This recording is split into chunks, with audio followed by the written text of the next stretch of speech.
Present perfect tense से related MCQs को हम देखते हैं। अब एमसीक्यूज को अगर आप देखेंगे तो दो तरह के क्वेश्चन मिलता है। एक तो ऑलरेडी आपको एक क्वेश्चन रहता है और उसमें आपको 4 ऑप्शन देखने को मिलता है। दूसरा इस टाइप के क्वेश्चन आपको मिलेंगे जो ऑलरेडी आपको सीधा सीधा आपको 4 ऑप्शन मिलेगा और 4 में से कोई एक सही सेंटेंस आपको चूज करना होगा।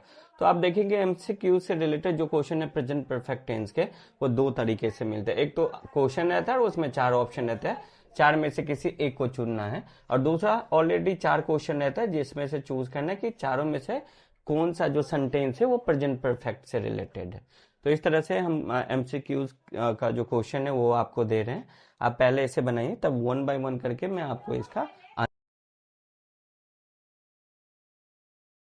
टेंस से रिलेटेड जो भी हमने एमसीक्यूज दिया था उसका आंसर इस प्रकार से है।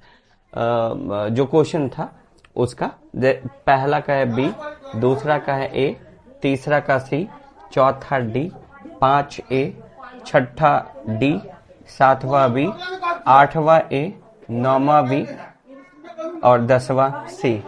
इस तरीके से आप देखेंगे जो भी आपको क्वेश्चन दिया गया था प्रेजेंट परफेक्ट टेंस के जो एमसीक्यू से रिलेटेड क्वेश्चन था उसका आंसर इस प्रकार है।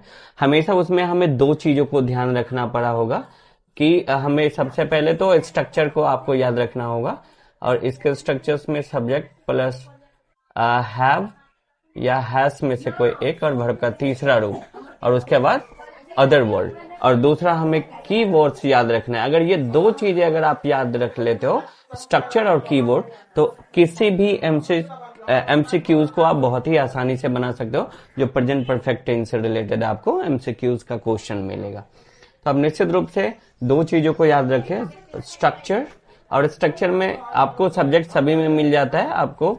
आपको हैव या हैज के बाद वर्ब का तीसरा रूप इसमें यूज होता है, ये याद रखना है। और दूसरा आपको जितने भी मैंने की वर्ड्स दिए वो की वर्ड्स याद रखना है। अगर ये दो चीजें अगर आप याद रख पाते हो तो निश्चित रूप से जितने भी एमसीक्यूज मिलेंगे आपको प्रेजेंट परफेक्ट टेंस से रिलेटेड क्वेश्चन के जो एमसीक्यूज मिलेंगे आप उसे आसानी से क्रैक कर सकते हैं।